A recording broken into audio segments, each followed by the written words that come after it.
નમસ્કાર દર્શક મિત્રો, હું છું આપનો હોસ્ટ એન્ડ દોસ્ત વિવેક તન્ના અને ચા સાથે ચર્ચા શોની અંદર આપ સૌનું સ્વાગત કરું છું. જી હા, ચા સાથે ચર્ચા આ છે આપણો પહેલો એપિસોડ. હવે તમને એમ થતું હશે કે ભાઈ આ ચા સાથે ચર્ચા શોની શું જરૂર છે? તો ભાઈ ઘણા બધા લોકો એવા છે કે જે જીવનની અંદર સક્સેસફુલ તો થવા માંગે છે, પણ સક્સેસફુલ થવા માટે એમની પાસે એક જ વસ્તુની કમી છે ને એ છે પૂરતી માહિતી. માહિતીનો અભાવ હોવાને કારણે આપણા ભારત દેશની અંદર ઘણા બધા લોકો એવા છે કે જે સફળતા સુધી પહોંચતા રહી જાય છે. બરોબર ને? સાચું કીધું ને? તો એટલા માટે જ ભાઈ મને વિચાર આવ્યો કે એક એવો શો ચાલુ કરીએ કે જેની અંદર હું એવા લોકોને મળું કે જેમની પાસે કહેવાય ને આમ માહિતીનો ખજાનો છે, ભંડાર છે, આપણે એની પાસેથી જ્ઞાન મેળવીએ એટલું ઓછું. બરોબર ને? જેથી કરીને જે લોકોને જરૂર છે એવા લોકો સુધી સાચી માહિતી હું પહોંચાડી શકું. તો ભાઈ આ શોની અંદર હું ઘણા લોકોને મળીશ, એમની સાથે બેસીશ, વાતચીત કરીશ, ચર્ચાઓ કરીશ અને પણ ચા સાથે. તો આજે હું તમને જે શખ્સિયતને મળવાનો છું એ શખ્સિયતના તો ભાઈ વખાણ કરવું એટલા હોય છે. કહેવાય ને કે ભાઈ નાની ઉંમરની અંદર એમણે આમ કહેવાય ને કે સફળતાના શિખરો સર કરી લીધા છે, ઝંડાઓ ગાડી દીધા છે પોતાના. બરોબર? નાની દુનિયાની અંદર મોટું નામ કમાઈ ગયેલા એવા એક વ્યક્તિ જેમનું નામ છે મિસ્ટર સીએ આદિત્ય ગજ્જર. નમસ્કાર દર્શક મિત્રો. તો દર્શક મિત્રો, આપે જે હમણાં ચહેરો નિહાળ્યો એ છે મિસ્ટર સીએ આદિત્ય ગજ્જર. ખૂબ જ નાની ઉંમરની અંદર ફર્સ્ટ અટેમ્પ્ટની અંદર કહેવાય ને કે ભાઈ આપણા ભારતની સૌથી મોટી એક્ઝામ, ટફેસ્ટ એક્ઝામ, હિમાલય જેવી એક્ઝામ સર કરનારા આપણા મિસ્ટર સીએ આદિત્ય ગજ્જર. હવે જેમની પાસે ભાઈ કહેવાય ને માહિતીનો ભંડાર ભરેલો છે, તો ભાઈ આજે એમના જે દરિયો જેવડી એમની પાસે જે દરિયા જેવડી માહિતી છે ને એમાંથી આપણે બસ ટપુરી જેટલું પાણી લેશું, એટલે કે માહિતી લેશું. બરોબર ને? તો તૈયાર છો ને દર્શક મિત્રો આપ સૌ? તો ચાલો શરૂ કરીએ છીએ ચા સાથે ચર્ચા with Vivek Tanna. Mister Aditya Gajjar, હું તમને પહેલો સવાલ એ પૂછવા માંગુ છું કે ભાઈ આપે આ જે સીએ નો કોર્સ છે એ કઈ સાલમાં કમ્પ્લીટ કરેલો છે? ક્યારે તમે સીએ પાસ કરેલું છે? મેં આ સીએ નો કોર્સ નવેમ્બર 2019 માં પાસ કરેલો છે. ઓકે, તો નવેમ્બર 2019 ની અંદર આપણે આ ડિગ્રી કમ્પ્લીટ કરેલી છે. મારે તમને એ પૂછવાનું ખાસ કરીને કે ભાઈ તમે આ જે સીએ ફિલ્ડની અંદર આવ્યા છો તો જનરલી ધોરણ 10 પછી આપણે અલગ અલગ ડિપાર્ટમેન્ટ પડતા હોય છે કે ભાઈ સાયન્સ લેવું, કોમર્સ લેવું, આર્ટ્સ લેવું, શું વિદ્યાર્થીઓને આ કન્ફ્યુઝ હોય છે. તો ભાઈ તમે જ્યારે 10મા ધોરણની અંદર હતા તો તમારે આ 10મા ધોરણનું જ્યારે રિઝલ્ટ આવ્યું ત્યાર પછી તમારે કોમર્સ ફિલ્ડની અંદર આવવાનું એવું પહેલેથી નક્કી તમે કરેલું હતું? કોઈ સજેશન કર્યું હતું કે ભાઈ મમ્મી પપ્પાના કહેવાથી કે ભાઈ કોઈ મિત્ર વર્તુળના થકી તમે આવેલા હતા કે કઈ રીતે તમે કોમર્સ ફિલ્ડ જ શા માટે પસંદ કરેલી છે? 10માં મને મેથ્સ બહુ જ ગમે અને જે સાયન્સના જે ઓલા બધા સૂત્રો છે મારા મગજમાં જરાય બેસતા જ નહીં. એટલે પછી મેં વિચાર્યું કે સાયન્સ તો પછી સાયન્સનો ઓપ્શન જ નહોતો, તો પછી આપણે ગણતરીના માસ્ટર હતા અને એટલે કોમર્સમાં જવાનું નક્કી કર્યું. તો દર્શક મિત્રો, આપણે સાંભળ્યું કે ભાઈ સાહેબ છે એ 10મા ધોરણની અંદર ગણિત વિષયને બહુ પ્રેમ કરતા અને ભાઈ કહેવાય ને ગણિતના માસ્ટર માઇન્ડ હતા. ગણતરી એમને ખૂબ જ પસંદ હતી અને ભાઈ કોમર્સ એટલે એકાઉન્ટ સ્ટેટ ગણતરીનો સબ્જેક્ટ. બરોબર ને? સાયન્સ એને મગજમાં જ ન બેસતું, આથી એમને સાયન્સ નો પસંદ કરતા કોમર્સ ફિલ્ડ પસંદ કરેલી છે. તો સાહેબ આગળ મારે તમને એવું પણ ખાસ પૂછવાનું કે ભાઈ ચાલો આપણે કોમર્સમાં આવી ગયા હવે અને તમને એકાઉન્ટ સ્ટેટ મારા ખ્યાલથી સારું ફાવતું કેમ કે તમે કીધું ગણતરી. બરોબર છે? તો હવે તમે જ્યારે આ 2 વર્ષ 11 અને 12 પસાર કર્યા અને જ્યારે 12મા ધોરણનું રિઝલ્ટ આવ્યું તો 12મા ધોરણનું આપનું શું રિઝલ્ટ હતું? આપના દર્શક મિત્રો આપની પાસેથી જાણવા ઈચ્છે છે કે ભાઈ 12થની અંદર તમારું શું રિઝલ્ટ હતું? ધોરણ 12માં મારે આવેલા 99.96 પીઆર અને એ સાથે સ્ટેટ્સમાં પણ બહુ 99 માર્ક્સ. વાહ, શું વાત છે યાર! 99.96 પીઆર. યાર આ વાત સાંભળીને મને એમ થાય યાર આપણે તો યાર 10માં આમ ફેલ જેવા હતા ને યાર 12માં યાર વાત જ પૂછોમાં. ભાઈ 99.96 પીઆર સાંભળીને મને એમ થાય છે કે ભાઈ સાહેબ તો પહેલેથી આમ કહેવાય ને માસ્ટર બ્લાસ્ટર જ હતા. સચિન તેંડુલકર ઓલવેઝ આગળ. બરોબર ને? હાથી કી સવારી. બરોબર? તો ભાઈ એમાં આપણે વાત કરી કે ભાઈ સ્ટેટની અંદર છે આપને 99 માર્ક હતા, તો આ બહુ સારી અને મોટી વાત કહેવાય છે. તો ભાઈ હવે આગળ હું આપને એવું પણ પૂછવા માંગીશ કે ભાઈ તમે જ્યારે તમે 12થનું રિઝલ્ટ આવ્યું અને આટલું સારું રિઝલ્ટ હતું તો આ રિઝલ્ટ આવ્યા પછી તમે સીએ કરવાનું વિચારેલું હતું કે ભાઈ અગાઉથી જ તમારે સીએ કરવું છે? જ્યારે તમે કોમર્સ સ્ટ્રીમ પસંદ કર્યું ત્યારથી જ તમારા મગજની અંદર એક માઇન્ડસેટ હતું કે ભાઈ રિઝલ્ટ ચાહે કોઈ બી હોય મારે તો ભાઈ સીએ કરવું છે, એવું અગાઉથી તમારું ડ્રીમ હતું કે ભાઈ પછી રિઝલ્ટ આવ્યા પછી તમે આવું નક્કી કરેલું? તો મેં તમને જણાવ્યું કે 10માં મને મેથ્સ બહુ જ ગમતું, ગણતરી બહુ જ ગમતું અને એના માટે મેં કોમર્સ રાખ્યું. પછી ગણતરી ગમતી ગણતરીના બાદશાહ બનવા માટે શું કરવું એ મેં જોયું તો કોમર્સમાં ગણતરીનો બાદશાહ એક જ છે, એને એ છે CA. આપણે 10મામાં જ જે સ્ટ્રીમ લીધી કોમર્સ ત્યારે જ વિચાર લીધું કે આપણે CA બનવું છે. તો દર્શક મિત્રો, આપણે જાણ્યું કે ભાઈ સાહેબને પહેલેથી જ ગણતરીના વિષયોમાં રસ હતા, એટલા માટે જેમણે કોમર્સ ફિલ્ડ પસંદ કરેલી હતી અને કોમર્સમાં આવતા વેજ એમને પહેલેથી જ દ્રઢ નિશ્ચય કરેલો હતો કે ભાઈ મારે ફ્યુચરની અંદર CA નો ટેગ લેવો છે, બરોબર ને? તો એમનો પહેલેથી જ એવો આશય હતો, રિઝલ્ટ ચાહે કોઈ બી હોય, ભાઈ મારે તો પહેલેથી CA કરવું છે, કારણ કે એમને ગણતરીમાં રસ હતો.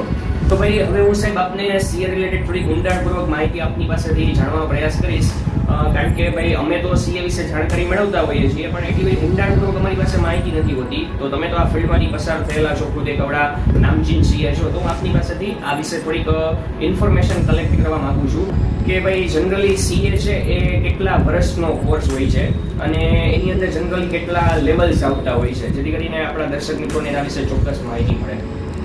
CAમાં જનરલી 3 લેવલ છે. પહેલું લેવલ જેને એન્ટ્રન્સ એક્ઝામ કહીએ છીએ હવે, એ કહેવાય છે ફાઉન્ડેશન. બીજું લેવલ આવે છે ઇન્ટરમીડિયેટ લેવલ અને સૌથી છેલ્લું અને સૌથી ઇમ્પોર્ટન્ટ ફાઇનલ. અને હા, ફાઇનલની એક્ઝામ પહેલાં તમારે 3 વર્ષની આર્ટિકલશીપ કરવી કમ્પલસરી છે. હા, અને CA પ્લસ અને બધું થઈને CA તમારે થશે 4.5 વર્ષનો કોર્સ. તો દર્શક મિત્રો, સાહેબ પાસેથી આપણને જાણવા મળ્યું કે આ કુલ 4.5 વર્ષનો કોર્સ છે, 3 લેવલ હોય છે. પહેલું કહેવાય છે ફાઉન્ડેશન, બીજું કહેવાય છે ઇન્ટરમીડિયેટ અને ત્રીજું કહેવાય છે CA ફાઇનલ. અને એમાં વચમાં ફાઇનલની એક્ઝામ દેતા પહેલા તમારે 3 વર્ષની આર્ટિકલશીપ કરવાની હોય છે. તો આ આર્ટિકલશીપ ઉપરથી મને બહુ સ્પષ્ટ ખ્યાલ ન આવ્યો, એટલે હું આપને પૂછવા માંગુ છું કે ભાઈ આ મેં ઘણા લોકો પાસે સાંભળ્યું હોય છે કે ભાઈ અમે આર્ટિકલશીપ કરીએ છીએ, તો એકચ્યુઅલીમાં આ આર્ટિકલશીપ છે શું અને એનાથી શું ફાયદો થતો હોય છે અને શું કામ હોય છે જનરલી એમ CA ની અંદર? આર્ટિકલશીપમાં તમારે CA ની અંદરમાં કામ શીખવા જવાનું હોય છે. 3 વર્ષમાં તમારે જે CA જેટલું કામ કરે છે બધું કામ શીખવાનું હોય છે.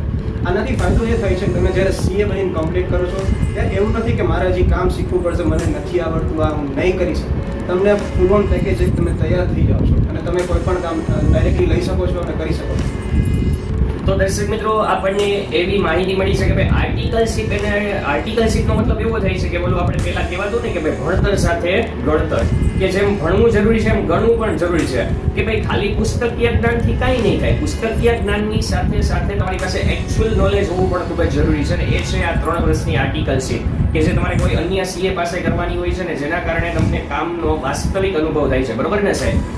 તો આ સિવાય હું આપને આગળ એવું પૂછવા માંગુ છું કે ભાઈ ઘણા બધા વિદ્યાર્થીઓ છે મારી પાસે ભણેલા હોય છે, આગળ અત્યારે CA કરતા હોય છે, એમની પાસે મેં ઘણીવાર એવું જોયેલું હોય છે કે ભાઈ પેલા ઉત્સાહમાં CA લાઈનમાં આવી જતા હોય છે, કે કોઈના કહેવાથી કે ભાઈ ઘરના પ્રેશરથી આવી જતા હોય છે, અને ઘણી વખત પ્રયત્નો કરતા હોવા છતાં પછી CA માંથી ડ્રોપ આઉટ લઈ લેતા હોય છે. તો ભાઈ આ ડ્રોપ આઉટ જે વિદ્યાર્થીઓ લઈ લેતા હોય છે એનું મૂળભૂત રીઝન તમારી દ્રષ્ટિએ શું હોઈ શકે, અને કદાચ એ ડ્રોપ આઉટ લઈ લે તો આગળ હવે એમને શું કરવું જોઈએ એમ? સૌથી પહેલાં હું જણાવું કે CA ની એક્ઝામ છે જે ઇન્ડિયાની સૌથી ટફેસ્ટ એક્ઝામ હોય છે, અને ઘણા વ્યક્તિ તો હિંમત પણ નથી કરતા કે CA કોર્સમાં આવે. આ તો અમુક જે અમે બધા છીએ જે કોર્સમાં આવ્યા, એક્ઝામ પણ આપી, અને તમે જે ફેલ થઈ છે એને હતાશ થવાની જરૂર નથી. તમે ઇન્ડિયાની સૌથી ટફેસ્ટ એક્ઝામમાં ફેલ થયા છો, અને એ સ્વાભાવિક છે, ટફેસ્ટ એક્ઝામ છે તો ફેલ થવાના જ છે, એમાં હતાશ થવાની જરા પણ જરૂર નથી. CA બનવા માટે છે તમારે મહેનત અને પ્લસ નસીબની પણ જરૂર હોય છે. મિત્રો, જેમ સાહેબે જણાવ્યું એમ કે તમે ભારતની સૌથી અઘરામાં અઘરી એક્ઝામ આપવા જાઓ છો, ભાઈ હિમાલય જેવી અઘરી એક્ઝામ, તો ભાઈ સ્વાભાવિક છે કે એની અંદર સફળતા અને નિષ્ફળતા મળી શકે છે. અને મારા ખ્યાલથી નિષ્ફળતા મળે તો એ કોઈ ખરાબ વસ્તુ નથી, કારણ કે નિષ્ફળતા એ જ સફળતાની ચાવી છે. તો તમે ફેલ થશો તો મૂંઝાશો નહીં, ડ્રોપ આઉટ ન લ્યો. જ્યાં સુધી ભાઈ મેં એવું પણ સાંભળેલું છે સાહેબ કે ભાઈ હમણાં એક કિસ્સો હતો કે ભાઈ 49 વર્ષની ઉંમરે એક વ્યક્તિ CA થઈ. આ વાત સાચી છે ને? તો ભાઈ 49 વર્ષની ઉંમરે જો વ્યક્તિ CA થઈ શકતો હોય તો ભાઈ આપણે શું કામ પ્રયત્નો છોડવા જોઈએ, બરોબર ને? તો આ પ્રયત્નો કરો તો CA જેવી સૌથી અઘરામાં અઘરી એક્ઝામ પણ તમે પાર કરી શકો છો, એવું સાહેબનું કહેવું છે ને આપણું માનવું છે. હવે સાહેબ હું તમને આગળ એક એવો પ્રશ્ન પૂછવા માંગુ છું કે ભાઈ આપણે CA ફિલ્ડની અંદર આવ્યા તો ભાઈ CA બની તો ગયા, હવે CA બન્યા પછી તમે શું કરી શકો? ક્યાંક બેંકમાં જોબ કરી શકો, અથવા કોઈ ભાઈ પોતાનું ઘરનું કરી શકો, અથવા કે ઇન્ડસ્ટ્રીઝમાં કે કોઈ જોબ કરી શકો, કે જનરલી શું તમારી પાસે ઓપ્શન્સ રહેતા હોય છે કે ભાઈ CA બન્યા પછી શું થાય, શું કરી શકાય? ઇન્ડિયામાં CA ની ડિમાન્ડ જ એટલી છે, તમારી પાસે ઘણા બધા ઓપ્શન્સ છે CA બની ગયા પછી. સૌથી પહેલાં તમે પોતાની ઓફિસ કરી શકો જો તમારી પાસે નેટવર્કિંગ હોય તો. બીજો ઓપ્શન છે તમે બેંકમાં એઝ અ મેનેજર જોબ કરી શકો, ઇન્ડસ્ટ્રીઝમાં જોબ કરી શકો, ઓરલ્સ કોર્પોરેટમાં છે, પ્લસ મલ્ટીનેશનલ કંપનીઝ આવે છે ઇન્ડિયામાં, એમાં પણ જોબ કરી શકો છો. જેમ સાહેબે કીધું એમ કે ભાઈ સીએ બન્યા પછી પણ તમારી પાસે ઘણા બધા ઓપ્શન્સ છે. જો તમારું નેટવર્કિંગ એટલે કે તમારું ગ્રુપ બહુ સારું હોય તો તમે ઓફિસ કરી શકો છો, બેંકમાં જોબ કરી શકો છો, મલ્ટીનેશનલ કંપનીઓ આગામી દિવસોની અંદર ભારતની અંદર આવી છે તો એની અંદર પણ તમને ઘણા બધા ચાન્સ રહેલા છે. તો આમ સ્કોપ ઘણા બધા છે. એનો મતલબ આ કોર્સ સારો છે, તમને ઓપ્શન્સ મળે છે, તમે તમારી ઈચ્છા અનુસાર વર્ક કરી શકો છો. હવે સાહેબ હું તમારે આ થોડાક કહેવાય ને કે ભાઈ તમારા પર્સનલ રિવ્યુ અને તમારી પર્સનલ લાઈફ વિશે પણ હું થોડીક ચર્ચા કરવા માંગુ છું કે ભાઈ જનરલી દરેક વ્યક્તિને એવું થતું હોય છે, ઘણા લોકોને એવું થતું હોય છે કે ભાઈ હું આ ફિલ્ડમાં ખોટો આવી ગયો એમ, કે કાશ યાર નો આવ્યો હોત તો સારું હતું એમ, આ મારાથી ખોટી બહુ મોટી મારી લાઈફની ભૂલ થઈ ગઈ. તો તમે જ્યારે સીએ કરતા હતા એ દરમિયાન તમને ક્યારે આમ એવું આમ અંદરથી ક્યારે ફીલ થયું કે ભાઈ યાર હવે ખોટી લાઈન લેવાઈ ગઈ, હું ખોટો આવી ગયો, મારે સીએ લઈને ફલાણું કરવું જોઈએ હતું, એવું ક્યારે આમ અંદરથી બોરિંગ જેવું કાંઈ થયું? અને થયું તો પછી તમે શું કરતા એ બાબતને લઈને? તમે જો સીએ કરતા હોય ત્યારે આ સ્ટેજ આવશે જ. એ સ્ટેજ તમારે છે સીએ ફાઇનલ લેવલ, જ્યારે તમે આર્ટિકલશીપમાં હશો અને ભણતા સાથે ગણતરી ત્યારે વાત, એટલે તમારે ભણવાનું પ્લસ જોબનું કામ કરવાનું એ બધું, એટલે માનસિક બહુ તકલીફ પડે. અને પ્લસ આપણા બધા જે મિત્રો હોય એ બધા ફોટા મૂકે, અમે અહીંયા જઈએ, અમે આ થાય છે, અને અત્યારે થાય કે આ શું કરું છું, શું કામ આવું કરું છું. તો પછી આ મગજમાં વળી પાછો દ્રઢ નિશ્ચય જે આપણે હોય છે કે દ્રઢ નિશ્ચય હોય તો પહાડ ઉપાડી શકીએ, એવી જ રીતે એ નિશ્ચય યાદ આવે એટલે મન પાછું વળી જાય. પણ તો પણ ક્યારેક એવું થાય કે ફરવા જવું છે તો ફરવા વયું જવાનું મિત્રો સાથે, એટલે એકદમ રિફ્રેશ થઈ જશો અને ફરીથી મજા આવશે સીએના. જેમ સાહેબે કીધું એમ કે ભાઈ દ્રઢ નિશ્ચય હોવો જોઈએ, બરોબર ને? આપણે સૌ કાળા માથાના માનવી છીએ તો સ્વાભાવિક છે હતાશા, નિરાશા આ બધા ગુણો આપણી અંદર આવવાના જ છે. તો ભાઈ આવા સંજોગોની અંદર જો તમે તમારી ઈચ્છા અનુસારની જે પ્રવૃત્તિઓ કરશો સીએની સાથે સાથે તો તમે ચોક્કસથી છે આ રસપ્રદ રીતે છે સીએને સરળતાથી અને સફળતાપૂર્વક પાર પાડી શકશો. સાહેબ હું તમને હજી થોડીક પર્સનલ વાતો પૂછવા માંગુ છું કે ભાઈ જનરલી ઘણા બધા વ્યક્તિઓના કંઈક ને કંઈક શોખ રહેલા હોય છે લાઈફની અંદર, તો તમારો કાંઈ સીએ તો તમે કરો જ છો પણ આ સિવાય સાથે સાથે તમારો કોઈ કાંઈ શોખ ખરી? જનરલી બધા કેમ ફ્રેન્ડ સાથે ચીલ આઉટ કરતા હોય, હેંગ આઉટ કરતા હોય, તમે કીધું બધા ફોટોઝ મૂકતા હોય, તો એવી રીતે ક્યારેય તમે તમારા ફ્રેન્ડ સર્કલ સાથે સીએ કરતા અથવા તો અધર ટાઈમની અંદર શું તમે એવી એક્ટિવિટીઝ કરતા હોય કે જે તમને બહુ ગમતી હોય, તમારો શોખ હોય, એવું કાંઈ તમારો કિસ્સો કે જે એકદમ રમૂજી હોય કે જે આપણા દર્શક મિત્રો સાથે તમે શેર કરવા ઈચ્છતા હોય તો એવું કંઈ જણાવશો અમને? સૌથી પહેલાં તો બધાને એક ખોટો ભ્રમ હોય છે કે સીએ હોય બધા બહુ બોરિંગ પર્સન હોય, જે આખો દિવસ ઓફિસમાં કામ કરતા હોય ને બીજું કંઈ કંઈ લાઈફ હોતી જ નથી. પણ એ એક ભ્રમ ખોટો છે. હું મારી પોતાની વાત કરું, મને બહુ જ ફરવા જવાનો શોખ છે. હું લેહ લદ્દાખ ફરી આવ્યો છું, મનાલી ફરી આવ્યો છું, પ્લસ મને ટ્રેકિંગનો પણ શોખ છે. એ બધે મને બહુ મજા આવે બધા કામમાં. અને પ્લસ બીજા શોખમાં કહી શકું તો મારા મિત્રોના શોખ છે. એમાં એ લોકો બેડમિન્ટન રમે છે, એક મિત્ર છે અને ગુજરાતી કવિતાઓ બહુ ગમે, તે પોતે કવિતા લખે છે, પોતાની રચનાઓ લખે છે. એટલે એ પણ સીએમાં પણ બધા હોય છે, અલગ અલગ માનવી છે, નોર્મલ પર્સન હોય જ છે. મિત્રો આપણે સાંભળ્યું કે સાહેબના ઘણા બધા શોખ છે, અલગ અલગ ઘણી બધી જગ્યાએ ફરી આવેલા છે. આ ઉપરાંત એમના સાથી મિત્રો જે સીએ થઈ ગયા છે એ બધાના પણ ઘણા બધા શોખ છે. આમ તમે સીએ પણ કરી શકો છો અને સાથે સાથે તમારા શોખને પણ પૂરા કરી શકો છો, બસ જો તમારો દ્રઢ નિશ્ચય હોય એવી રીતે, જેમ સાહેબે જણાવ્યું રીતે. હજી હું તમને આગળ થોડીક તમારા રિલેટેડ ચર્ચા કરવા માંગુ છું કે ભાઈ દરેક વ્યક્તિને કોઈક ને કોઈક વસ્તુ આમ અઘરી લાગતી હોય, ડર હોય, કંઈક નર્વસનેસ હોય, તો સીએ ફિલ્ડની અંદર તમને કયો સબ્જેક્ટ એવો હતો કે જે સૌથી તમારો કહેવાય ને આમ ચેલેન્જેબલ લાગતો, તમને અઘરો લાગતો, કે એની એક્ઝામ આવતી તો તમે આમ કદાચ નર્વસ ફીલ કરતા હોય, એવો એક સબ્જેક્ટ કે જે વિદ્યાર્થીઓને આગામી દિવસોમાં કદાચ ટફ પડી શકે ને એમાં કાળજી રાખવાની જરૂરિયાત હોય? 12મા પછી સીએ શરૂ કરશો એટલે સૌથી નવો, ચેલેન્જિંગ અને રસપ્રદ એ સબ્જેક્ટ છે લો. કેમ કે વિદ્યાર્થી મિત્રો છે આની પહેલાં એક પણ વાર લોની પરિચિત નથી. એની જે પ્લસ સીએમાં છે કે લોની એક્ઝેક્ટ લેંગ્વેજ આવશે, એટલે વિદ્યાર્થી મિત્રોને તકલીફ જ પડશે વાંચવામાં. પણ એવું નથી, જે ચેલેન્જ હોય તો ચેલેન્જ એક્સેપ્ટ કરો, જો એક્સેપ્ટ કરશો તો એ એકદમ રસપ્રદ બનશે અને એમાં બહુ મજા આવશે. તો આપણે જાણ્યું કે ભાઈ એક આ લો નામનો સબ્જેક્ટ છે એનાથી ખાસ તમારે બચીને રહેવાની જરૂર છે. બચીને મીન્સ કે કાળજી રાખવાની જરૂર છે. જો આ સબ્જેક્ટ તમે આસાનીથી કમ્પ્લીટ કરી લેશો તો તમને સીએમાં બહુ પ્રોબ્લેમ નહીં આવે, તમે સરળતાથી સીએ કરી શકશો. બીજો એક નવો સવાલ છે મારા મગજની અંદર આવે છે કે ભાઈ જનરલી મોટાભાગના વિદ્યાર્થીઓ એવા હોય છે કે જે 12th અત્યાર સુધીની અંદર ગુજરાતી મીડિયમની અંદર અભ્યાસ કરતા હોય અને હવે સીએ કરે છે તો ઇંગ્લિશ મીડિયમની અંદર જનરલી કરવાનું થતું હોય છે. તો શું એવા વિદ્યાર્થીઓને કાંઈ પ્રોબ્લેમ થાય છે અને પછી કાંઈ સોલ્યુશન થઈ જાય છે એવું કાંઈ ખરી કે ભાઈ શું કહેવા માંગો છો એ વિશે આપ? સીએના કોર્સમાં તો મેઇન સબ્જેક્ટ જે છે એકાઉન્ટ્સ, અને એકાઉન્ટ્સના જે બધા રૂલ્સ છે એ આખી દુનિયામાં સરખા છે. એ પછી તમે ભલે ગુજરાતીમાં ભણ્યા હોય કે ઇંગ્લિશમાં ભણ્યા હોય, એ સરખું જ રહેવાનું છે. ખાલી તમે જે પ્રોબ્લેમ આવશે એ છે કે ખાલી જે બધું વાંચવાનું ઇંગ્લિશમાં આવશે, પણ તમે ઇંગ્લિશ મૂવીઝ તો જોવો જ છો, ઇંગ્લિશ સબટાઇટલ વાંચો જ છો બધું, બસ તો પછી તમે કંઈ પ્રોબ્લેમ છે જ નહીં, તમે ઇંગ્લિશ સમજી શકો છો તો પછી સીએમાં જરા પણ પ્રોબ્લેમ નથી. તો વિદ્યાર્થી મિત્રો, સાહેબ એવું કહેવા માંગે છે, જો તમે થોડુંક ઇંગ્લિશ તમારું મજબૂત કરશો, લખવા વાંચવાની બોલવાની સાંભળવાની ટેવ પાડશો, તો સ્ટાર્ટિંગમાં થોડાક દિવસો કદાચ તમને અઘરું લાગશે, પાછળથી તમને પ્રોબ્લેમ નહીં થાય, તમે સરળતાથી કવર કરી શકશો. સાહેબ હું તમને એક થોડોક વાલીઓનો પ્રશ્ન રહેતો હોય છે, એ હું આપને પૂછવા માંગીશ કે ભાઈ સીએ માટે જનરલી કેટલો ખર્ચો થતો હોય છે, કે ભાઈ આપણે જે વર્ગમાંથી આવીએ છીએ, જે મિડલ ક્લાસ ફેમિલી, આમ આદમી, સામાન્ય નાગરિક, તો ભાઈ આમાં કેટલો ખર્ચો થાય છે અને શું સામાન્ય વર્ગના માણસો આ ખર્ચો અફોર્ડ કરી શકશે, ફીસ કઈ રીતે હોય છે, તો એ જરાક આપણા વાલીઓને આપ જણાવશો. સીએ છે 4.5 વર્ષનો કોર્સ અને 4.5 વર્ષનો ખર્ચ અંદાજિત 2 લાખ રૂપિયા છે. અને આ ઉપરાંત તમે જ્યારે આર્ટિકલ શીટમાં જાશો ત્યાં ગમે પણ ત્યાંથી તમને આવક શરૂ થશે, એટલે તમે જે અંદાજિત 2 લાખનો ખર્ચ છે એમાંથી ખર્ચ ઘટશે, વધશે નહીં. એટલે સીએનો જે કોર્સ છે સૌથી સારો 4.5 વર્ષમાં 2 લાખ છે, અને એ વન ટાઈમમાં નથી દેવાના, કટકે કટકે આવશે.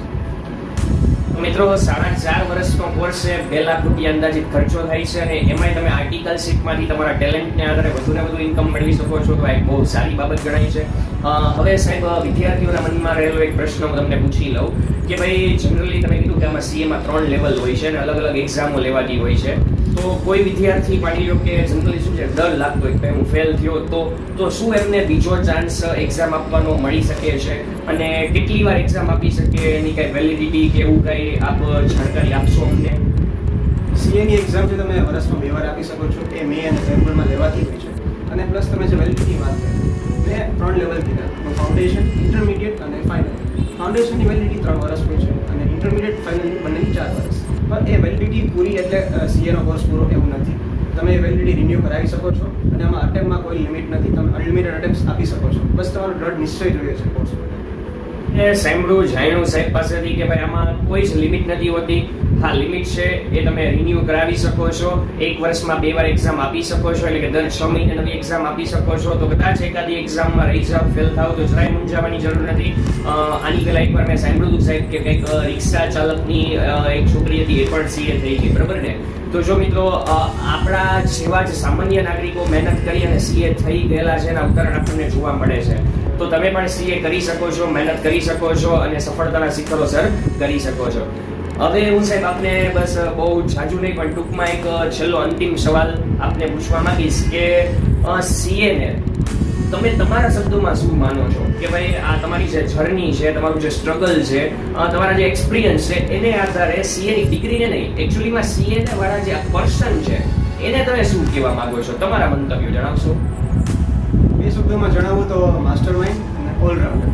સીએ છે એ પોતાની સર્વિસ તો આપે જ છે, અને માસ્ટર માઇન્ડ એટલે કહું છું કે બીજાના બિઝનેસને સેટઅપમાં હેલ્પ કરે છે, એને કઈ રીતે બિઝનેસ ચલાવવો એની સલાહ આપે છે, એના બધા જે પ્રોબ્લેમ્સને સોલ્વ આઉટ કરી દે છે. ઓલરાઉન્ડર એટલે કે કોઈ વસ્તુ બનાવી છે તો એની જે પ્રોડક્શન સિસ્ટમ છે કે ડિસ્ટ્રીબ્યુશન કરવું છે એમાં પણ મદદ કરે છે. એટલે એ આખો એરિયા અલગ છે, બિઝનેસનો છે, ઓપન નોલેજ છે એની પાસે, એટલે ઓલરાઉન્ડર છે, ઓપન બિઝનેસ નોલેજ એની પાસે હોય જ છે. મિત્રો જેમ સાહેબ પાસેથી આપણને જાણવા મળ્યું કે ભાઈ સીએ એટલે શું, તો કે સીએ એટલે કહેવાય ને કે બિઝનેસનો ડોક્ટર, બરોબર ને? કે જે તમારા બધા જ પ્રોબ્લેમ્સને સોલ્વ કરી આપે છે, તમારા બધા જ એકાઉન્ટને સેટલ કરી આપે છે. તો આમ સીએ નો કોર્સ એ આવનારા લોકો માટે ખૂબ જ સારો કહી શકાય. ખાસ કરીને ભાઈ આપણા જે માનનીય પ્રધાનમંત્રી મોદી સાહેબ છે, અલગ અલગ દેશોની અંદર જાય છે, કરારો કરે છે, અલગ અલગ મલ્ટીનેશનલ કંપની આગામી સમયમાં આપણા ભારતમાં અને ખાસ કરીને ગુજરાતમાં આવવા માંડી છે. તો એવા સંજોગોની અંદર છે તમને એમાં સીએમાં ચાન્સ પૂરેપૂરા મળી શકે છે. તો મિત્રો આજ માટે એટલું જ, અને બસ અંતમાં હું ખાસ આપણા જે સ્પેશિયલ આપણા ગેસ્ટ છે એમનો હું ખાસ આભાર વ્યક્ત કરવા માંગુ છું કે સાહેબ આપનો જે કિંમતી સમય છે, આપના બિઝી શેડ્યુલમાંથી આટલો ઘણો બધો સમય અમારા અને અમારા દર્શક મિત્રો માટે ફાળવા, આપણે ઉપસ્થિત રહ્યા અને અમને આપની સાથે કહેવાય કોમ્યુનિકેશન કરવાનો એક આવો અદ્ભુત લાવો આપ્યો, એ માટે હું હૃદયપૂર્વક આપનો આભાર વ્યક્ત કરું છું. અને સાથે સાથે દર્શક મિત્રો વતી અને અમારી ટીમ વતી આપને શુભકામના પાઠવું છું કે ફ્યુચરની અંદર જ્યારે ટોપ સીએનું લિસ્ટ બહાર પડે ત્યારે તમારું નામ પણ એની અંદર સામેલ હોય અને અમે ગર્વથી કહી શકીએ કે ભાઈ આ અમારા સીએ સાહેબ છે, બરોબર ને દર્શક મિત્રો? તો આપનો ખૂબ ખૂબ આભાર. ફરી મળીશું આજના વિડીયોની અંદર. અંદર આટલું જ. આ હતા આપણા સીએ સાહેબ. ફરી મળીશું એક નવા એપિસોડ સાથે કે જેની અંદર ફરીથી એક આવી જ નવી હસ્તી હશે. તો હું આવા અલગ અલગ લોકોને આપના સુધી પહોંચાડતો રહીશ, જ્ઞાનની વહેંચણી કરતો રહીશ. તો એના માટે આપણે એક કામ કરવાનું રહેશે. જો આપને આ વિડીયો પસંદ આવ્યો હોય, ચા સાથે ચર્ચા ગમી હોય, તો કમેન્ટ બોક્સમાં જણાવજો, લાઈક કરજો, ચેનલને સબસ્ક્રાઇબ કરજો, મેક્સિમમ બધા સુધી શેર કરજો, કારણ કે જ્ઞાન વેચવાથી બધે, બરોબર ને? તો ફરી મળીશું, ત્યાં સુધી આવજો, બાય, ટેક કેર, જય જય ગરવી ગુજરાત, જય હિન્દ, જય ભારત, થેન્ક યુ.